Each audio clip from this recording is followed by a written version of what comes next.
एंकलेक्स एक बहुत simple exam है, मैं फिर कहूँगी बहुत सिंपल एग्जाम है। ये वीडियो उन लोगों के लिए है जिनका एंकलेक्स फेल हो गया फर्स्ट अटेम्प्ट में, वो नहीं कर पाए, बहुत ज्यादा कंफ्यूज है या नाउमीदी में या उन्हें समझ नहीं आ रहा कि तो मैं इस वीडियो में 5 ऐसी चीजें डिस्कस करूंगी जो आपने एज अ रीसीट अगर आप दोबारा एंकलेक्स देने लगे तो आपने ये चीजें करनी है। सबसे पहली और सबसे इम्पोर्टेंट चीज, आपने आइडेंटिफाई करना है कि आपका एमसीक्यूज क्यों गलत हो रहा है।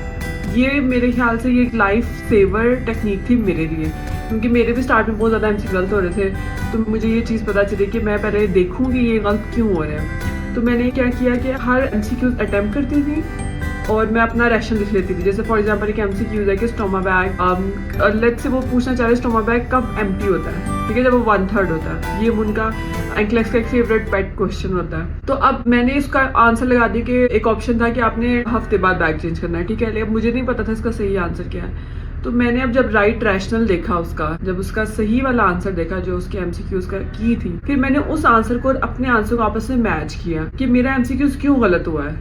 क्या मुझे समझ ही नहीं आई एमसीक्यूज की। बहुत दफ़ा मेरे साथ स्टार्ट में ऐसे हो रहा था कि मुझे एमसीक्यू मुझे समझ नहीं आ रही थी, वो पूछ क्या रहे और मैं गलत अटेम्प्ट कर रही थी। तो ये तो नहीं आपके साथ मसला हो रहा।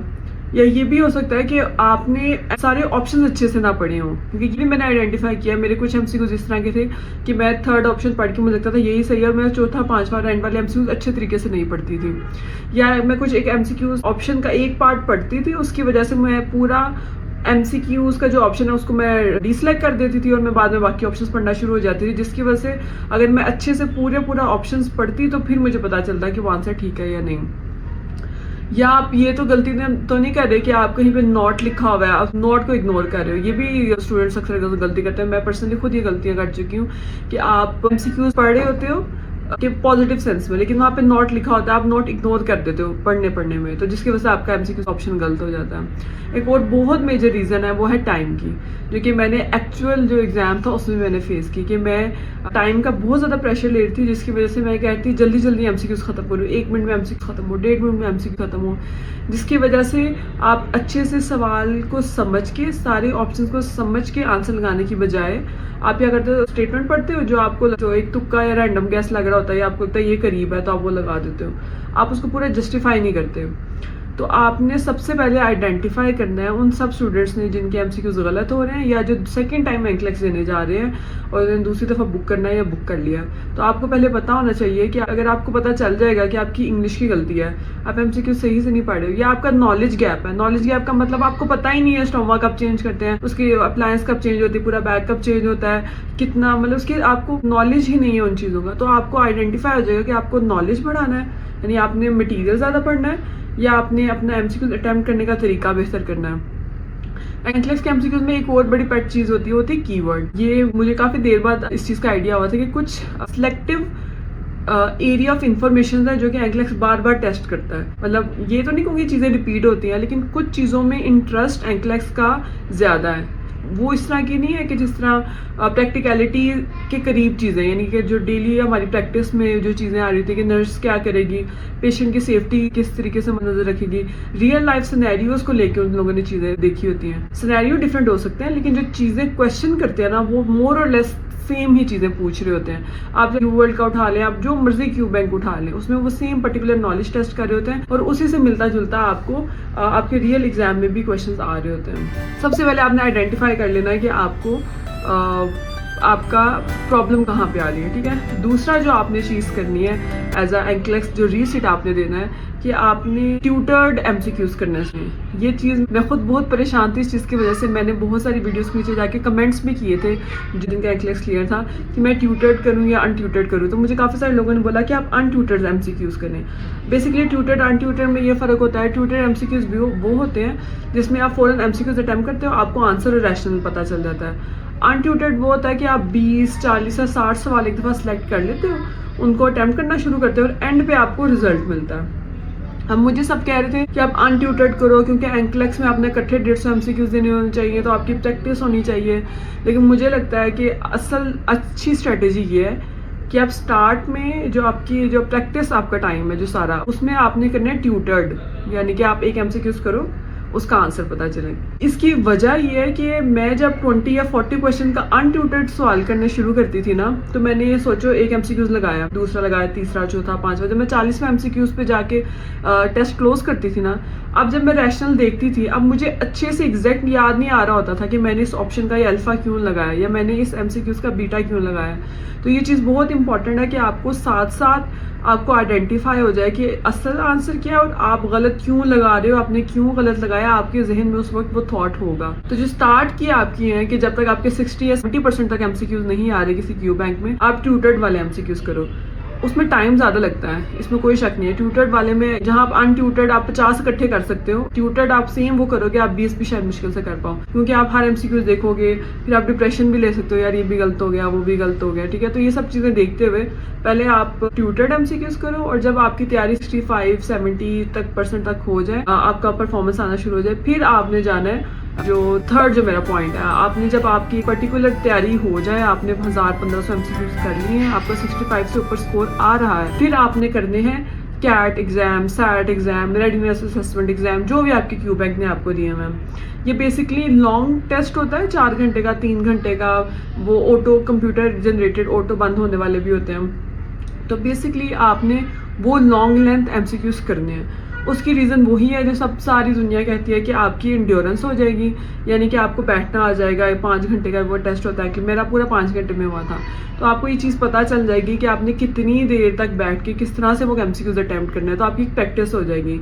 तो इसलिए वो वाले एग्ज़ाम ज़रूर करने हैं। और मैं और रिकमेंड करूँगी कैट एग्जाम, जो यू वर्ल्ड में भी होता है और बाकी डिफरेंट में भी, क्योंकि मैंने यू वर्ल्ड और बूट कैम्प यूज़ किया तो मुझे ज़्यादा इन चीज़ों का आइडिया है। बाकी कोई आर्चर वगैरह यूज़ कर रहा है तो वो भी उधर भी कुछ ना कुछ इस तरह के लॉन्ग लेंथ टेस्ट होंगे। अच्छा, जो कंप्यूटर अडेप्टिव टेस्ट है ना, बेसिकली जो हमारा एंक्लेक्स है ना, वो भी कंप्यूटर अडेप्टिव टेस्ट है। बेसिकली वो ये है कि कंप्यूटर खुद से एनालाइज करता है, अगर आप सही एमसीक्यूज करते जाते हो तो वो मुश्किल करता जाता है, नेक्स्ट एमसीक्यूज और मुश्किल होता है, नेक्स्ट एमसीक्यूज और मुश्किल होता है, ताकि वो जज करे कि आप अगर 95% जब उसको एक्यूरेसी हो जाती है ना कि आप एक सेफ नर्स हो, यानी जब वो 95% श्योर हो जाता है कि ये बंदी सेफ नर्स है, तो वो टेस्ट क्लोज कर देता है, ठीक है। तो वो जितने मुश्किल पूछते जाएगा वो जल्दी आइडिया लगा लेगा कि ये बंदी सेफ है, ये एज अ बेड साइड काम कर सकती है, वो आपका टेस्ट क्लोज कर देगा। लेकिन अगर आप इजी एमसीक्यूज करते जाओगे, यानी कि आप गलत एमसीक्यूज कर रहे हो, वो और इजी दे रहा है, और इजी दे रहा है, और इजी दे जा रहा है, तो उसको 5% कॉन्फिडेंस हो जाएगा कि ये बंदी इजी से इजी बात का जवाब नहीं दे पा रही, तो ये कॉन्फिडेंट नर्स नहीं है, ये सेफ नर्स नहीं है, इसका टेस्ट क्लोज कर दो और इसको आगे लेके जाने की जरूरत नहीं है, ठीक है। तो आप लोगों ने ये चीज़ मेक श्योर करनी है कि अपनी पहले तैयारी करके ट्यूटर्ड एमसीक्यूज के साथ, उसके बाद आपने कैट और वो रेडीनेस असेसमेंट टेस्ट वो वाले एग्जाम ज़रूर करने, 5-6 तो मेरे ख्याल से करने चाहिए, क्योंकि वो एंड पे आपको स्कोर भी देते हैं कि आपका वेरी हाई है, बॉर्डर लाइन है, लो है, तो आपको एक आइडिया हो जाता है कि किस तरह के एमसीक्यूज आते हैं, इकट्ठे आते हैं तो किस तरह के आते हैं। अच्छा, और चौथी चीज़ मैं जो डिस्कस करना चाहूँगी वो ये है कि एंक्लेक्स के भी डिफरेंट सेक्शंस हैं। जिसमें बीएसएन करते हो तो फार्मा है, पैथो है, फंडामेंटल्स ऑफ नर्सिंग है, कुछ सब्जेक्ट्स इजी हैं, कुछ सब्जेक्ट्स मुश्किल हैं। अब मेरी यहीं पे एक फॉलोअर से बात हो रही थी एंड शी वाज सेइंग कि उनके स्कोर तो अच्छा आता है। मैंने जब उनसे रिपोर्ट मंगवाई, परफॉर्मेंस उनका सेक्शन मंगवाया, तो वो पर्टिकुलर एक चैप्टर्स थे उन्हीं में जो उनको आते थे उन्हीं में एमसीक्यूज कर रही थी और उन्हीं में उनका अच्छा स्कोर आ रहा था, उनके टेस्ट के लिए बहुत करीब थी। तो मैंने उन्हें यही रिकमेंड किया कि आप मिक्स टेस्ट बनाएं, क्योंकि अब जिस तरह मैं करती थी, मैं स्टार्ट में मैंने अडल्ट के किए, मेरा 80+ स्कोर आ रहा था, लेकिन जब मैंने फार्मा के किए जो कि मुझे याद नहीं थी या कुछ इस तरह के सब पीड्स थे, गायनी थे, स्टार्ट में मुझे बहुत प्रॉब्लम कर रहे थे, मेरे कम मार्क्स आ रहे थे। लेकिन फिर जब मैंने मिक्स टेस्ट बना के ट्यूटर्ड वाले करना शुरू किए तो मुझे वो काफ़ी अच्छी उसकी प्रैक्टिस हो गई। और मिक्स वाले ही करने चाहिए मेरे ख्याल से, क्योंकि फॉर एग्जांपल अगर एक एमसीक्यूज है वो किडनी से रिलेटेड कुछ पूछ रहे हैं, उसमें सिम्टम्स पूछ रहे हैं, और अब ऑप्शंस में किडनी वाला भी ऑप्शन है, लिवर वाला भी ऑप्शन हो सकता है, बाकी डिफरेंट ऑप्शंस भी हो सकते हैं, सिस्टमैटिक या मेटाबॉलिक भी हो सकता है। अगर तो आपने एंडो वाला स्पेशल चैप्टर सेलेक्ट किया हुआ तो आपको तो पेट श्योर पता है कि ये ही वाला आंसर है, बाकी 3 तो वैसे ही एलिमिनेट हो जाएंगे, तो आपकी प्रैक्टिस उस तरीके से अच्छी नहीं हो पाएगी। तो मेरे ख्याल से 4 यही है कि आपने मिक्स करके करना है। और 5 और लास्ट ये है कि सबसे इंपॉर्टेंट चीज़, एंक्लेक्स बहुत सिंपल एग्जाम है, मैं फिर कहूँगी बहुत सिंपल एग्जाम है। ये एक नॉलेज टेस्ट करने का उस तरीके से एग्जाम नहीं जिस तरीके से हम लोगों को लगता है, क्योंकि हम लोग पाकिस्तान इंडिया में जिस तरह के हम लोग एग्जाम्स देते हैं वो लोग हमारा नॉलेज टेस्ट करते हैं। इवन मैंने जो MSN के यहाँ पे टेस्ट दिए हुए हैं, क्वालिफाइंग टेस्ट, उनमें वो लोग नॉलेज पूछते हैं कि पर्टिकुलर मेडिकल साइंस का या वो नॉलेज पूछते हैं नर्सिंग साइंस का कि आप इसका बताएं नर्स क्या करेगी।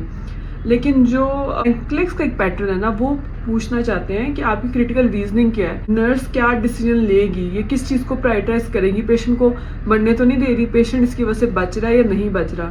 वो आपकी क्रिटिकल रीजनिंग को, क्रिटिकल थिंकिंग को, आपकी प्रायोरिटाइजेशन को, किसको पहले देखना किसको बाद में देखना, इस चीज़ को वो लोग टेस्ट कर रहे होते हैं।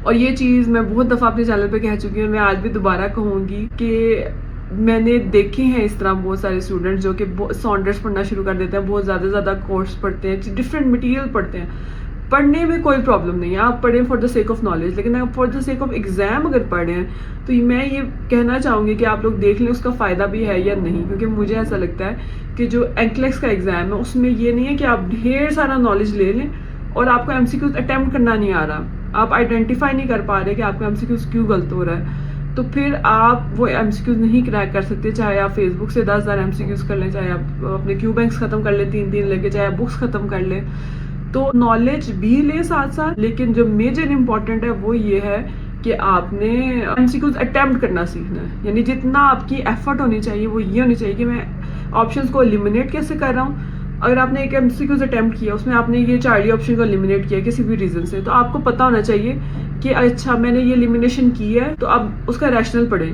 रैशनल में पढ़ें कि वो रैशनल वही था जो आपने उस वजह से एलिमिनेट किया, यानी क्यों एक चीज़ को इंपॉर्टेंट नहीं दिया जा रहा और इंपॉर्टेंट किया जा रहा। और एंक्लेक्स में ना कुछ कीवर्ड्स भी है, आपने कीवर्ड्स भी जब आप ज़्यादा MCQs करते जाएंगे ना, और आप हमेशा, मैं खुद ये मैंने पर्सनली किया हुआ आइडेंटिफाई वाला कि मैं लिखती होती थी साथ साथ कि MCQs किया, ये गलत हुआ है, क्यों गलत हुआ है। मैं अपने आप को देखती थी, असेस करती थी कि मैं कहाँ पे जा रही हूँ, कहाँ पे नहीं जा रही। सही है, तो आपने डिसहार्ट नहीं होना। लास्ट में मैं यही कहना चाहूँगी, आप लोग प्रैक्टिस करें, अच्छे से प्रैक्टिस करें। मैं 2-3 लोगों से ऑलरेडी कन्वर्सेशन में हूँ, मेरा दिल था कि हम इस तरह मीटिंग करके उनका परफॉर्मेंस सेक्शन देखें कि उनके कोई किस चैप्टर से गलत आ रहे हैं। और वो एंक्लेक्स वाले खुद भी एक रिपोर्ट देते हैं, कैंडिडेट इवैल्यूएशन रिपोर्ट, उसको भी देख के हम देखें। मैंने एक वेबसाइट भी बनाई है, एक सॉफ्टवेयर सा है, उसमें आप अपनी वो रिपोर्ट डाल के और कुछ MCQs आप अटैम्प्ट करेंगे तो वो भी आपको आइडेंटिफाई करके बता देगा कि आपकी गलती किस चीज़ पे हो रही है। आप आया क्वेश्चन समझ नहीं आ रहा, आया आपकी इंग्लिश नहीं सही, आप नोट नहीं पढ़े, आप टाइम का प्रेशर ले रहे हैं, या आपको नॉलेज गैप है, या फिर क्रिटिकल रीजनिंग नहीं ठीक। तो ये वाली चीज़ें उसमें भी इंशाल्लाह मैं डिस्कस करूँगी। बाकी यही है, और आप लोग को बताएं आप लोगों के एग्जाम्स की तैयारी कैसे जा रही है, कोई क्वेश्चन, कोई नेक्स्ट वीडियो के लिए कोई suggestion, do let me know. Till then have a great time. अल्लाह हाफिज़।